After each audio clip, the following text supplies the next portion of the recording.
Hi, I'm Rob Pryor. Welcome to Basic Airbrushing. Before we get started, I want to let you know a little bit about myself. Now, I've been airbrushing for about 11 years and teaching for around 5. When I very first started, I started doing t-shirts in malls and stuff like that. And as my skill progressed, I started doing covers for science fiction and fantasy magazines. These are some of the examples of some of my work that are hanging around me. Now, some of the techniques and things that we'll be learning today are how to use frisket, how to do all the different masking techniques, all the techniques with the airbrush, all of that. We'll be learning how to troubleshoot the airbrush, correct maintenance of the airbrush, some of the different airbrushes we'll be using so you can see the different kinds of airbrushes, the different kinds of equipment that are out there. All the production tools, and we'll be going over quite a bit about color. All right, for the first project that we're going to be doing is we're going to be learning techniques. How to do dots, how to do gradations, how to do line work. All of this is very, very important because you're going to need to know all of this to keep going on and progressing. I don't care if you're advanced, I don't care if you're a beginner, you have to know all the basic techniques. Now, the very first project we'll be doing will be a bolt. It's going to be just look like a regular T, but what you're going to do is create your light source. Know how your light source is hitting it, because that again is very important in itself. You have to know about light sources, highlights, and shadows. So we'll be going over all of that and how to make that 2D board bolt pop out and look 3D using different colors and different gradations.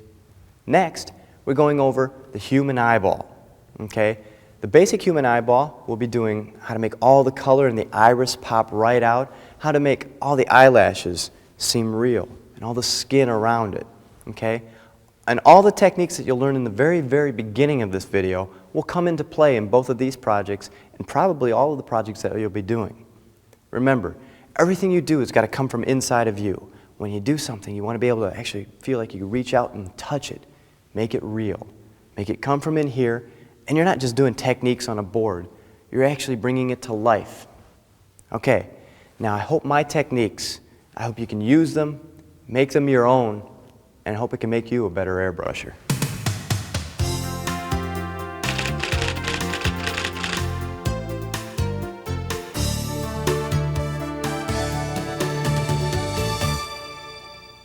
Here we are in the studio. Before we actually go ahead and get to the projects, I want to show you a little bit about the airbrushes and the paints that I use. The reason is, in case you want to go out there and you want to try some of these airbrushes, you want to try some of these paints, you'll be able to approach and know a little bit about them rather than just going in blind.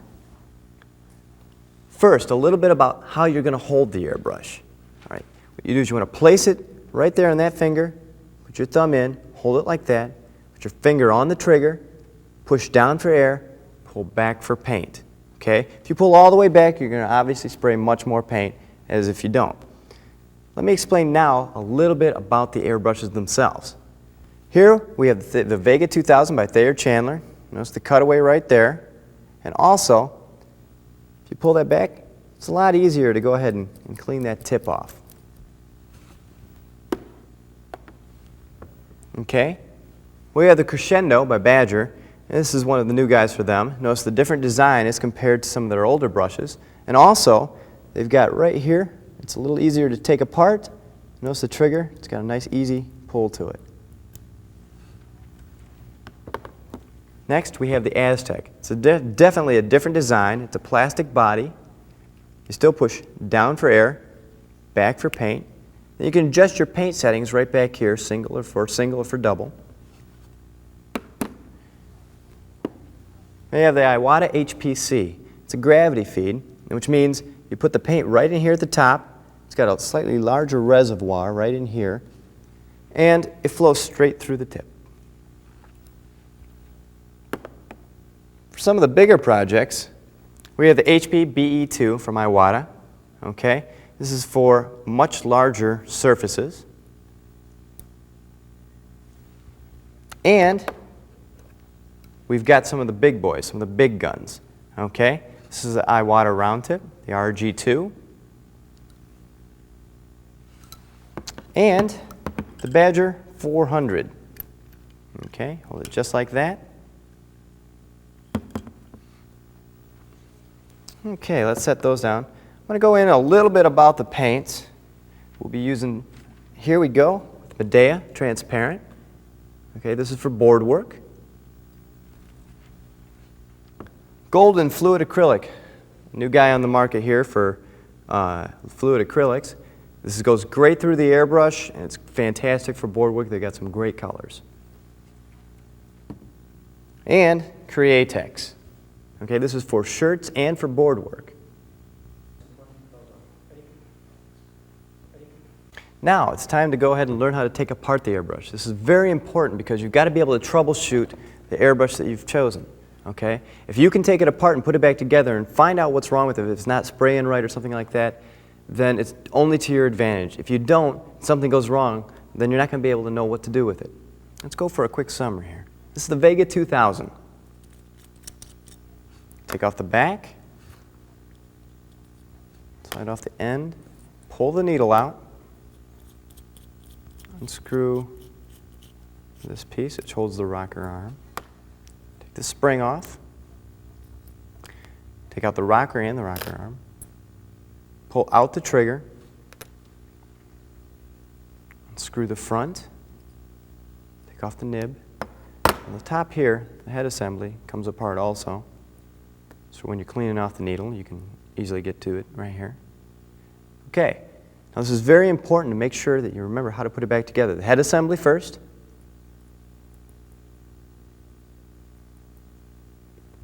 Nib goes in right in there. Head assembly goes in, holds that on. Okay, the trigger goes in right in here. You know it's in when you be able to push it down.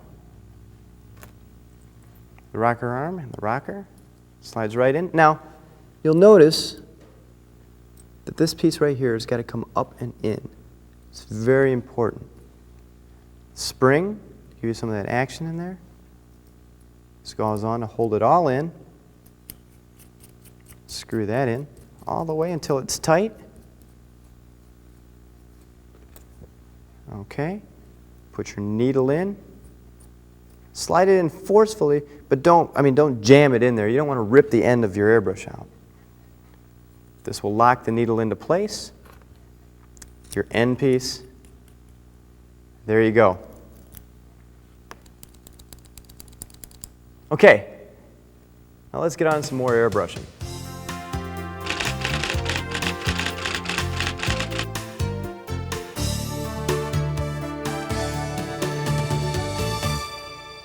Okay, here we are. We're going to study some of the techniques that will be used in the upcoming videos. Now these are very important to get a grasp on because this is what's going to enable you to be able to paint the projects that I'm about ready to show you. Okay, let's get started. So you just first get your airbrush. What you do is you get real close to the board or far away from the board, just open it up all the way. What I mean by that is just take it, pull it back all the way. See? Now if you're getting a little bit of spit there, spray it into your hand, okay? So you can see that at home there. And what that does is use your hand sort of as a rag almost. Just spray it in there. Okay. Now move a little closer. Closer. Closer. Closer. Closer. That's giving you a little bit of control and a little bit of feeling for how far you should be away and how far back you should pull. Okay. A couple things you got to watch. T-shirts and board work are very different. A t-shirt will soak in the paint, so you don't have to really worry about this. All that splatter or spider webbing it, okay? What you're doing is, this is like a hot press. What this means is the paint will not soak in so much. Now, this is a precision line by Crescent. There is another board called cold press, and there's different numbers and different things. You have to take a look and try what you like. But that's a little bit more porous, and the paint soaks in a bit more. Okay. Well, the first things you should really concentrate on doing is finding a point where you can make a nice line. Now see, I actually sprayed that in my hand there. Make a nice line, okay? Find a point and find how far back it's going to take. Now, another thing is I've got very shaky hands. A lot of people out there do. Sometimes I'll steady the brush with two hands. Sometimes I won't. It depends on how I feel. Sometimes I'll even rest my pinky on the board and guide it along. Okay. Okay, start at a point.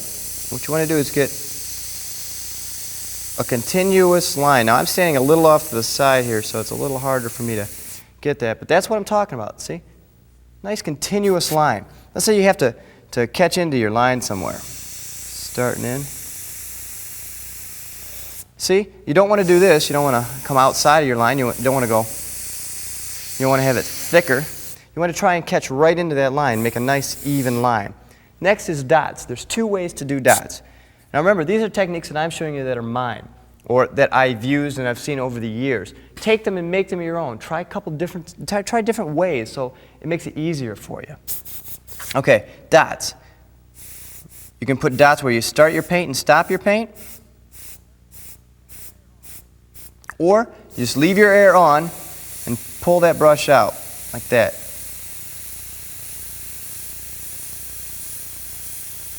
What I'm doing is I'm leaving the air on and pulling this out, just like this. Short, quick strokes.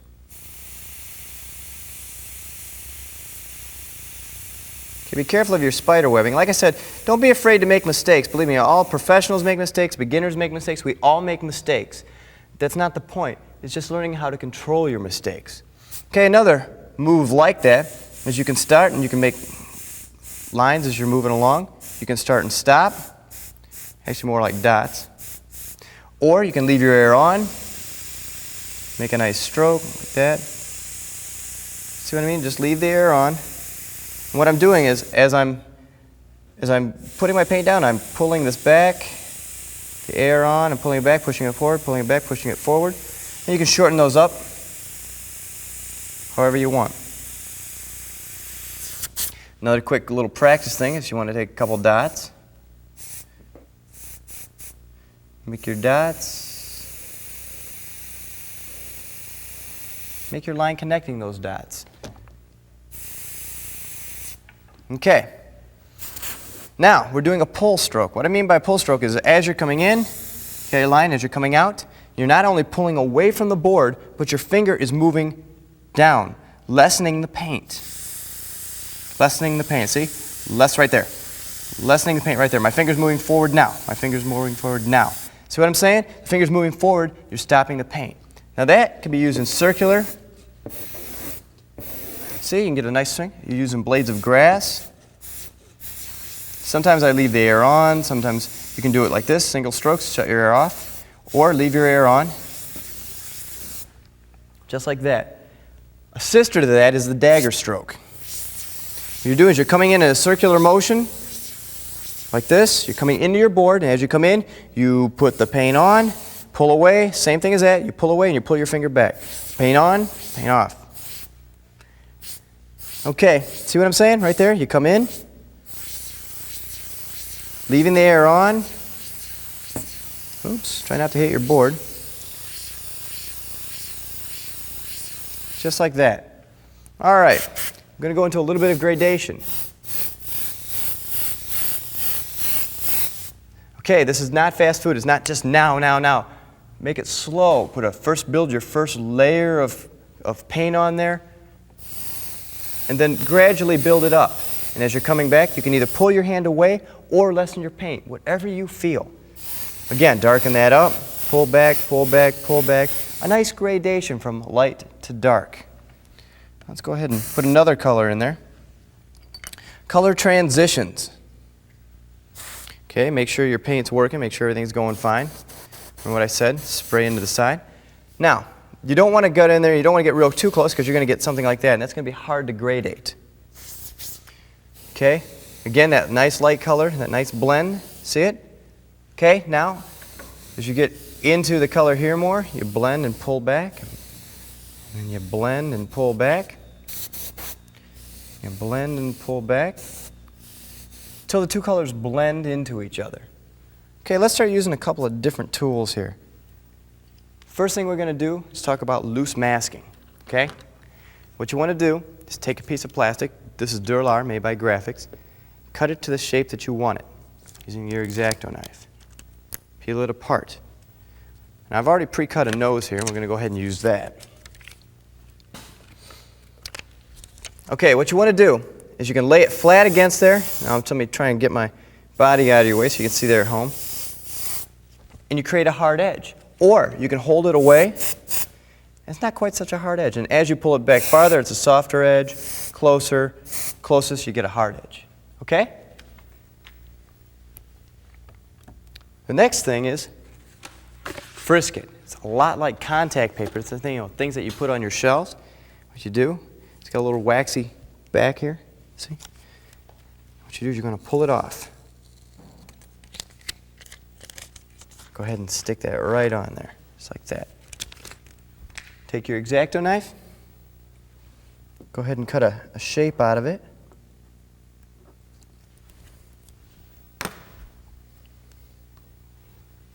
Spray into that shape. Pull it away. Nice hard edge all the way around it. The next thing is also liquid frisket. Okay, liquid frisket is exactly like frisket, except for it's in liquid form. Oops. Pick that back up. Take your brush. Go ahead and put it on. Make sure you rinse your brush off real thoroughly. Now you can mix this and you can shoot this through the airbrush also, if you get the right liquid frisket. This is liquid frisket by Graphics. It's real nice thin liquid frisket. While we're letting that dry, we're going to go over templates. All right. Template is the same thing as a loose mask. You can spray it in there. Perfect circle. Now, there's a mistake here. Make sure you tape these off, because if you don't, see, you get all this extra. You don't want that. Other thing about this, just like another loose mask, you can hold it away and make it softer. Another tool just came out on the market, the multi-rail. What you do is you place your airbrush right along the edge, put your fingers here in the groove, the pinky. Look at that, a perfectly straight line. Okay, also, if you want to just create an edge,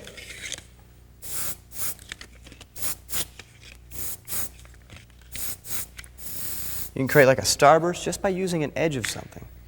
All right, let's spray over that liquid frisket. Give that just a second to dry. All right. What you want to do is you can go ahead and peel up that liquid frisket.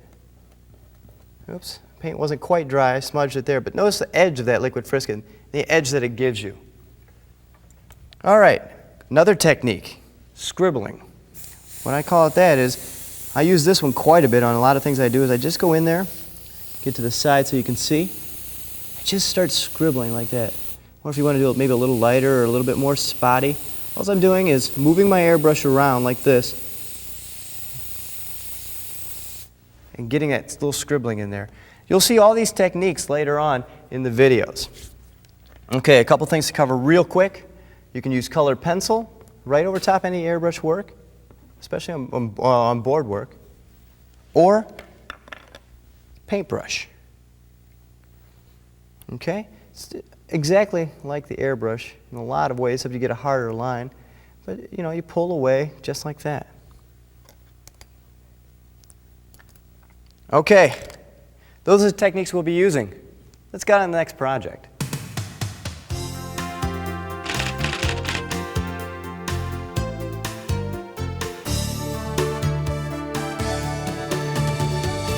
The very first thing that you guys have to remember is, whatever you learn in techniques, you have to be able to apply yourself.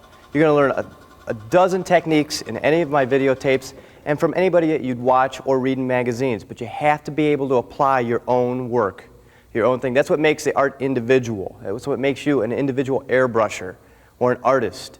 You have to be able to take every technique that you learn and apply it yourself.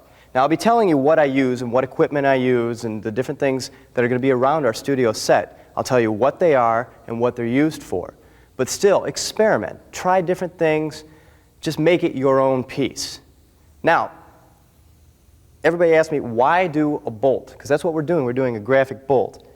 The reason is you want to be able to see what you can create. You want to be able to feel it being around. You want to be able to apply something and create a solid object and make it look real. Part of that is dealing with highlights. You've got your first highlight, which is right here, because your light is hitting on an angle like this. But you also have a secondary highlight. The secondary highlight is right here. That's a reflected highlight. So what we're going to be concentrating on is how to create the highlights and make it look around. Okay.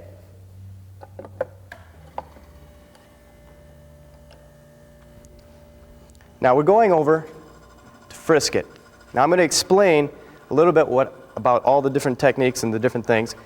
The frisket is used to create the solid line you see here. Okay? What it does is it masks all of this off, so you don't ruin any of your white space.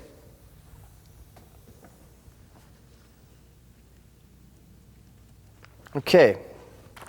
Now the bolts that you'll be doing at home are going to be quite a bit smaller than this.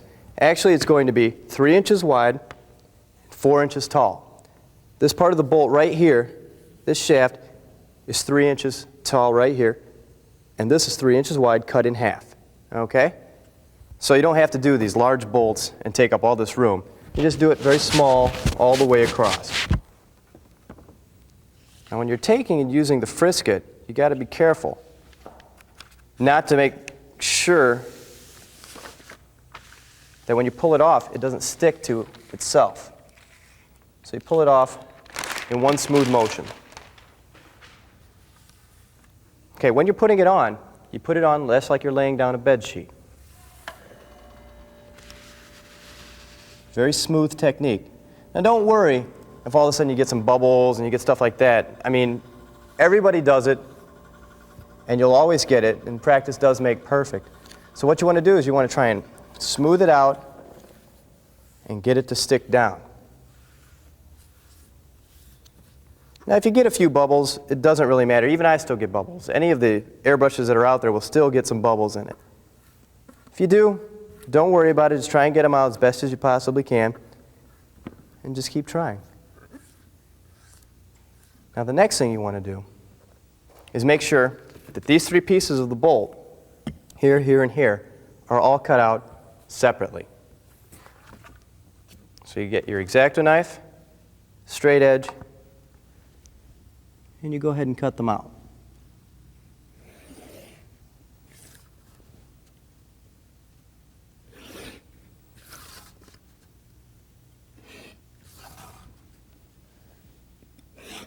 Like so. So therefore, you can peel off the edge. Okay, since we've already cut out our frisket, we peel this part off first. This is the first section of it to be done. Okay, the color we're using is Dairy-Lyed Yellow from Golden Paint. Okay, the reason we're using this yellow is because it's a very orange yellow, and that way you can get a good brass feel when you start putting your brown on. Now, a lot of people will be afraid to spray on the frisket. They want to stop right here, they want to stop right here. But don't be afraid to go up and over it, and up and over. That's why the frisket's there. It's to stop you from making any of the mistakes like that. Okay, if you're a little nervous about actually starting right on the edge, what you want to do is you want to go all the way and start all the way over here and move in. Like that. Now remember, your light's coming from right over here, and it's coming down. Okay, so this is going to be the darkest side. And you want to spray your edges first, because this is what's going to make it look round. And again, now this sounds a little weird, but you want to feel what you're doing. You want to be able to envision it round already. You want to make sure you can just feel it become a bolt, become 3D. That's the goal. Now, the streak that I put down here is to build the secondary reflection. I don't refer to it, or try not to refer to it, as a line, because a line, there's no such thing as a line, always an edge. An edge makes things look round. There's nothing you can name that has a line. Even printed material, straight lines that are drawn, if you take a microscope to it, it's still an edge. So your goal as an illustrator is to create that edge. Okay, let's darken this up a bit here. Create a secondary reflection. And we want to get a brass feel to this, so keep that in mind as we apply the brown. Now, since the light's here, this part's sticking out, so it's going to create a cast shadow. Right about there. You usually keep it on a slight angle. You're turning here because the shadow will cast down like that. Once you finish spraying there, come back to your frisket. Once again, reapply it. Like that. Now you want to try and keep your reapplication straight, because otherwise you're going to create white lines in between. Let's make sure that that's cut right up the middle. Okay, let's peel the lighter side of this off first. Now, remember, this bolt's going to be like this. It's going to have an edge like this, and since your light's hitting this, this side will be lighter than this side by hues. It's the same color. We're not changing colors. You're only lightening up the hue of that color or darkening the hue of that color. It's chiaroscuro, light and dark. All right. Now let's peel this side off.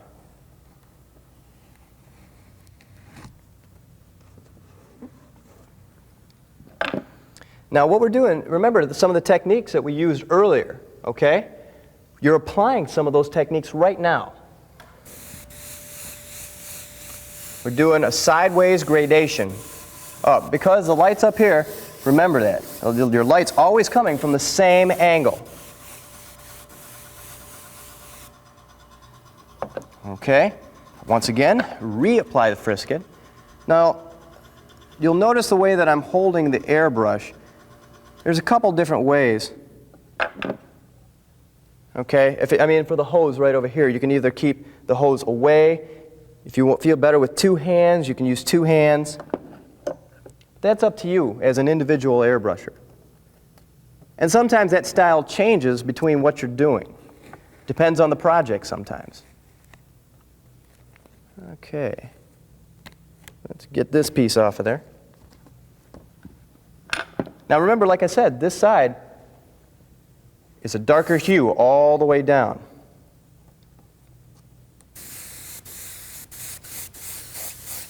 And once again, using that gradation, darkening down here. And then we switch. Now the brown I'm using is a raw umber. And again, that's put out by Golden Paint. Now the reason I let you know, once again, just to reiterate this, is if you go into a store and you're looking for the products that I'm using, and you want to try and get exactly what I'm using, then just ask them for the different products and see what they have in. Okay, now we're applying the brown. Now this is the darker color. You've got to be careful not to get too dark. Okay? That's part of this project, is trying to make sure that you don't get carried away with spraying this brown on there. Once again, hit this edge first. It's your darkest edge. Hit that. Now notice I'm spraying over here. I'm letting some of that overspray carry my brown into it. Now, right up the middle for my secondary reflection.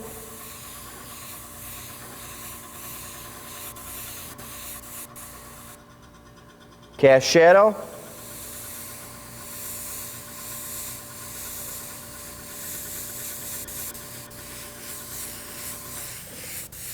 Once again, main reflection, secondary reflection, or I should say highlight.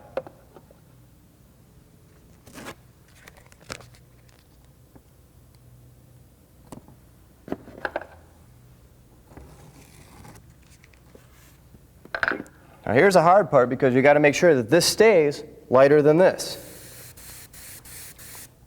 Another thing you got to use here is your best judgment.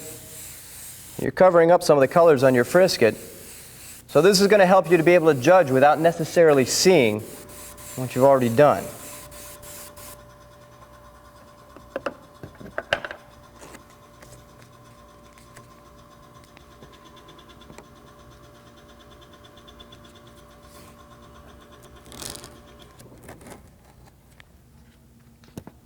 Okay, the last piece. Now, try and make this straight. On your last one, if you're having a little bit of problems keeping that straight, you can turn it any which way. Okay.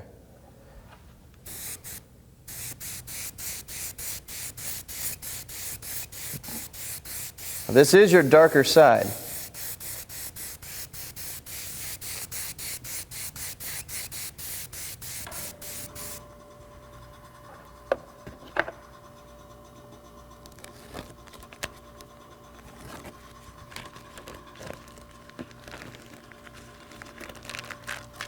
And there you've got your brass bolt. Another bolt that you can do. Actually, there's a dozen. You can do different colors.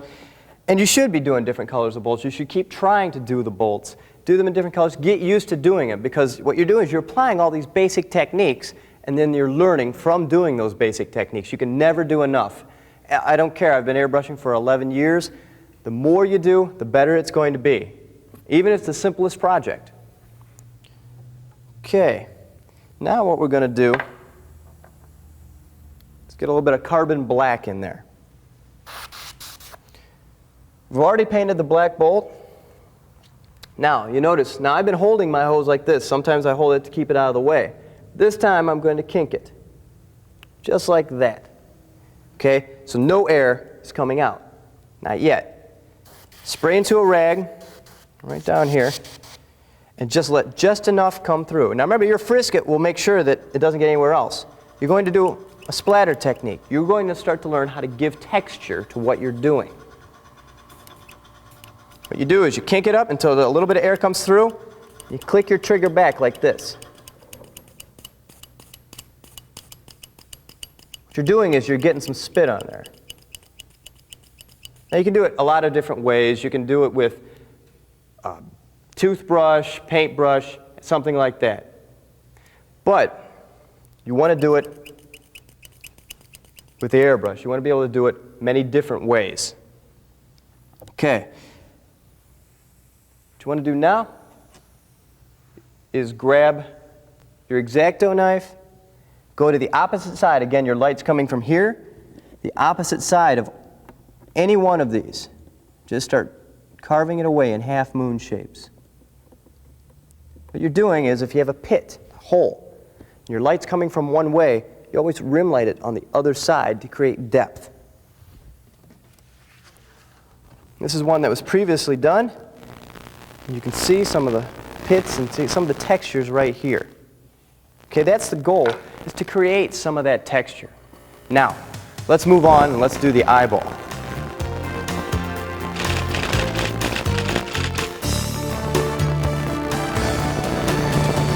The question most often asked by students is, do I need to know how to draw? Well, that's a loaded question, because yes, you do need to know how to draw. It's essential to any artist to have the illustration ability. You should be practicing it daily, all the time. I will say, however, the reason it's a loaded question is because in the field, in my studio, we use projection systems. In this case, the Super AG100 by Artograph. It's something that I just couldn't do without in the studio. You can enlarge, you can shrink things, you can multiply make things. Like for the video, we've done dozens of different drawings. It helps out and is an essential tool, but that's all it is. It is a tool, just like the airbrush, just like a ruler, just like an X-Acto knife. It's a tool to be used, not depended on. How you use one is very simple. You take a picture, lift up the lid, put the picture in, put it down. Once you're projecting, you focus. Again, it's an essential tool, but to answer the biggest question, yes, you need to know how to illustrate and be practicing it daily, because that's what's going to make you an illustrator and a very good artist.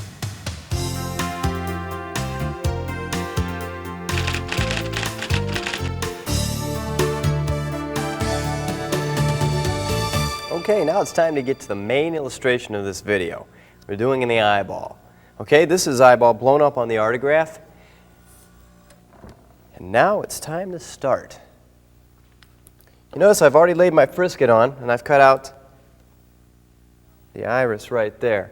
Now, I always stress, either use live models or photographs. In fact, stop, pause the video right now, go look at your eye. Take a look at the different colors that are in there. You can never capture them all unless you have a picture or you need it right in front of you. Okay. Now, you notice that this picture is green, but I'm going to make it blue because I'm going to use some artistic license here and change what I see. Now, I'm using the gradation effect, some of the techniques that you learned earlier. This is one of them, except I'm doing it in a circular motion. Also, where the pupil is, I'm going ahead and I'm spraying all of that blue too. Darken some of that. Okay. Now, there's also, the lid's going to create a shadow right there. Oh, running out of paint there. It's going to create a shadow. So what you want to do is you want to make sure that you can hit that lid right there. So you got a little bit of a shadow there. Okay. Now we're going to use a line stroke that we practiced earlier in our techniques. Now either way you want to do it,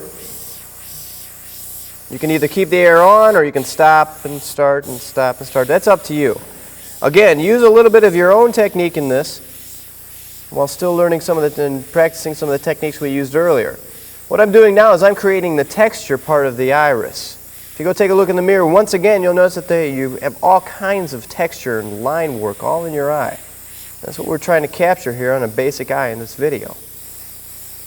Also, don't be afraid to go over the frisket.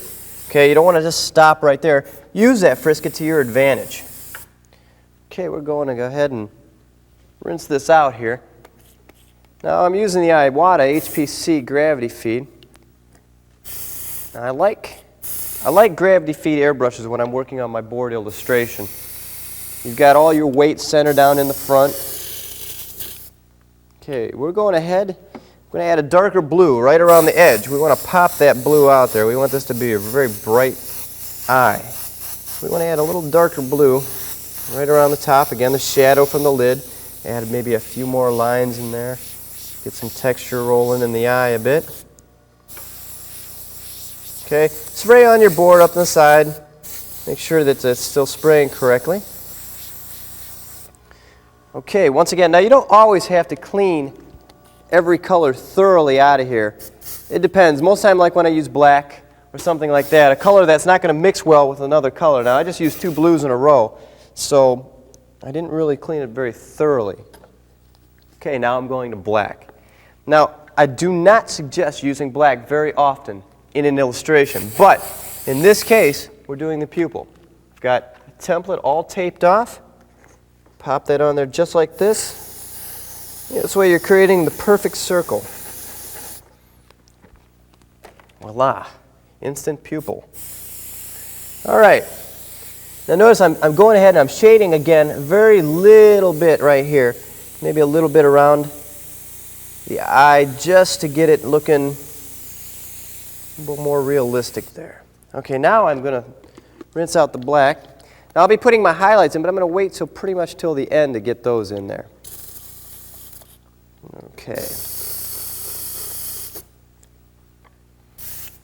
All right. Now the next thing we do here, we're going to go ahead and pull off the frisket for the white of the eye. Put that up there. Same as that. We're going to put the frisket back on the pupil. Make sure that that comes off.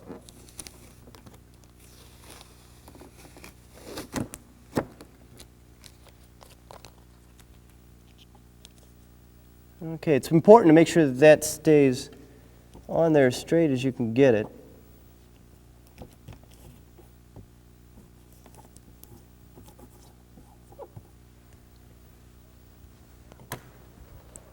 Now, when you're adding color to the eye, it's never solid white. There's a little bit of a yellow tint in there, a little bit of gray. Okay, I'm going to go ahead and spray a little bit of yellow. And once again, I'm going to go ahead, just go to a drop of black. So I'd like to get a gray tone in here. Now when you get more advanced and more in depth in some of your projects, you'll notice that there's millions and millions of colors in the human flesh, in the human eye. You've got to be able to pick those out.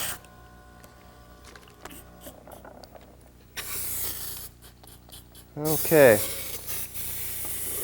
Now we're going to do the tear duct a bit here. I'm using some Scarlet Red from Createx. Now the reason again I want to tell you why colors I'm using is you can go out there and get pretty much the same colors and try it the same way I'm doing it here. Okay, now I'm paying attention right here to the tear duct, putting it in there. A little bit over there.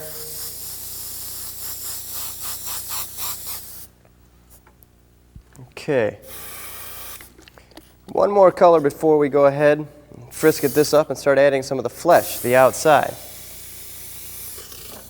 Okay, we're going to go ahead and use some dark brown. What the dark brown is going to do is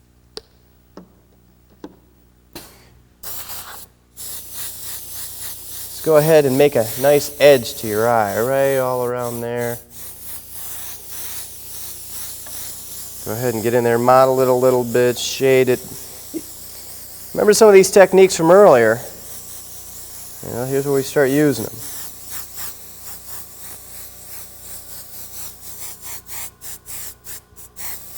Again, don't be afraid to use that frisket that's up there. Okay. Now I went ahead and jumped a little bit ahead, frisketed this all off right here. Started applying my brown. Okay. Again, just a long line. Once again, from the techniques we used earlier. Notice right around here, shading that a little bit darker right up the top. Applying all that brown. Try and keep your cup fairly clean. Okay, now I'm going to start adding flesh. A couple points about flesh as I'm spraying it on here. I usually like to mix my own. You know, you can find some flesh in stores, and a lot of companies make flesh, but this flesh has so many different colors in it that you want to keep it pretty much right to what you want.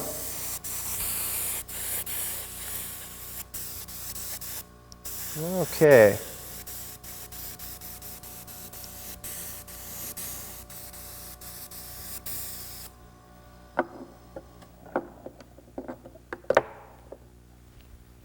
All right. Now what I'm doing is I'm going into a light brown. I want to get a tone change here from the dark brown to the flesh. Okay.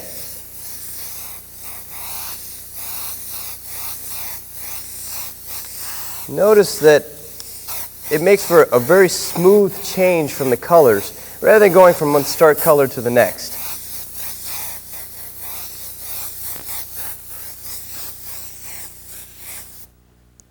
Okay, one other thing, I'm going to go ahead, spray some of that brown out, throw a little bit of very light flesh in there, and just throw in a little bit of highlight.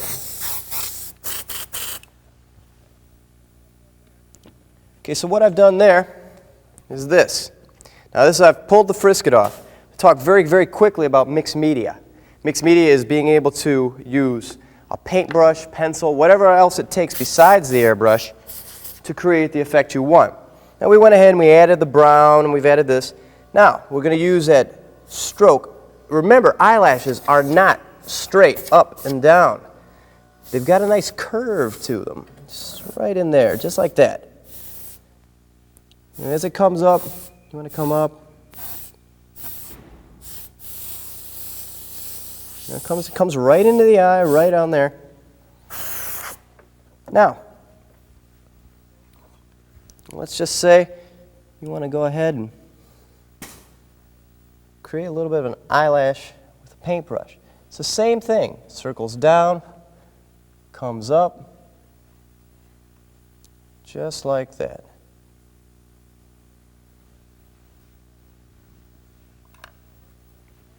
All right.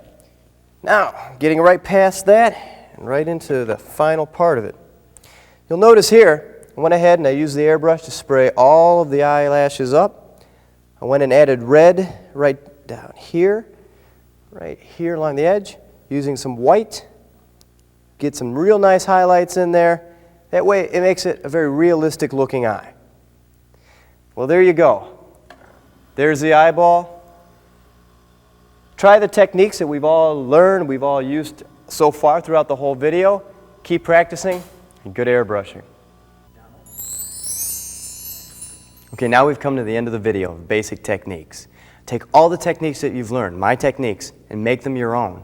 All the techniques on the bolt, all the color blending on the bolt, all the techniques of the eyeball and the color blending on the eyeball and how you made it look real with the highlights.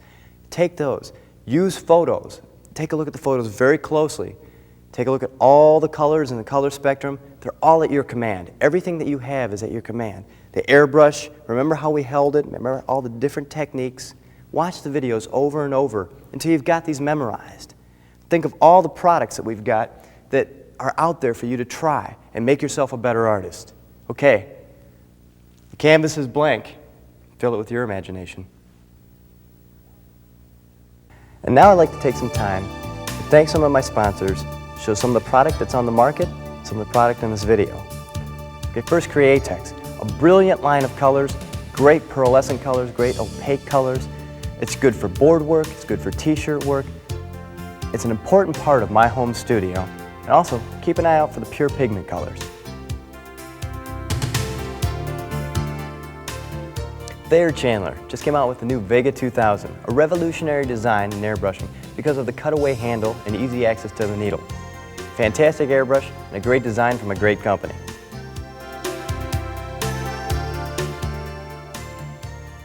Golden with their new fluid acrylic line, fantastic wide variety of colors, easy flowing through the airbrush. Don't forget about their acrylic line, which has been around for a long time. Great for mixed media, great for acrylic brushwork. And now Medea, the line of Comart paint, the line of cleaning solutions, and great precision brushes such as the Iwata HPC and the Iwata Micron. It's great precision work. Use them in your home studio.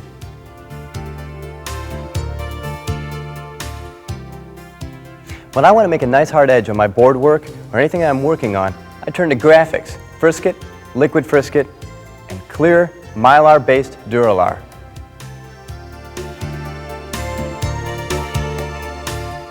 I'd like to thank ETC for supplying the Macintosh and the scanner, for which I do a lot of my illustration work, my graphic design, and all my business work.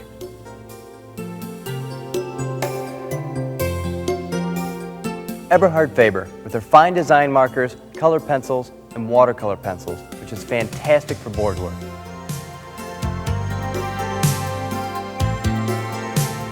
When I'm working on an illustration, I don't like to be disturbed by loud noises of other compressors. Silent Air, which has a full line of silent compressors, is absolutely perfect for the job. Whether or not I'm painting a large surface or I'm painting fine detail, Badger makes a brush for the job, including the new Badger Crescendo, which is a fine new brush on the market. Also, Badger's full line of paints and extended line of compressors.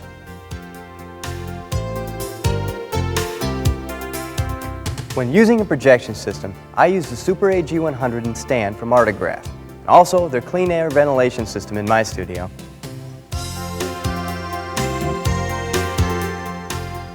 When selecting the proper board for your illustration work, Crescent definitely makes the right one. Whether it be hot press, cold press, scanner board, Crescent makes them all.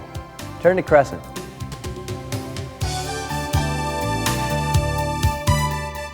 Another brush that I use in my studio is the Aztec. Its new plastic lightweight body, easy cleaning capability, makes it a great brush for any illustration needs.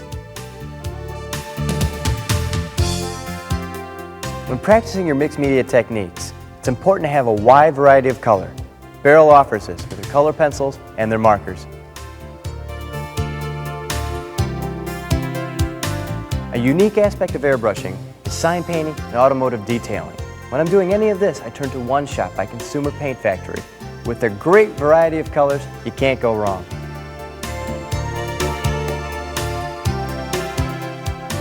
When making a straight line with the airbrush, sometimes a conventional ruler just doesn't work. That's why the Multi-Rail by Gabe McCubbin is the perfect tool for this circumstance and many others. It's perfect for your home studio. When you want interesting and different surfaces to paint on, turn to Z Products, with such items like blank license plates and wristbands.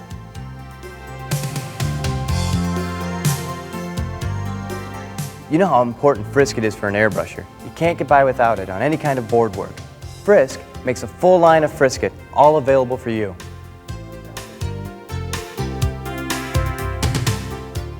For all your referencing needs, from comics to science fiction and fantasy, Great Eastern Comics has what you need.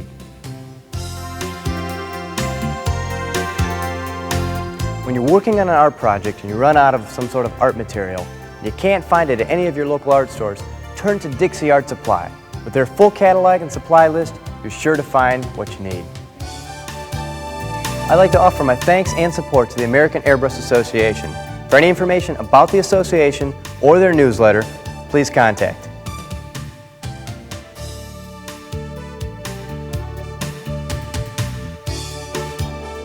I'd like to offer my thanks to the following companies: Seagate Graphics for all the help they've given me in the past few months, the Common Space for providing me with studio, and Color Haven for providing some art supplies.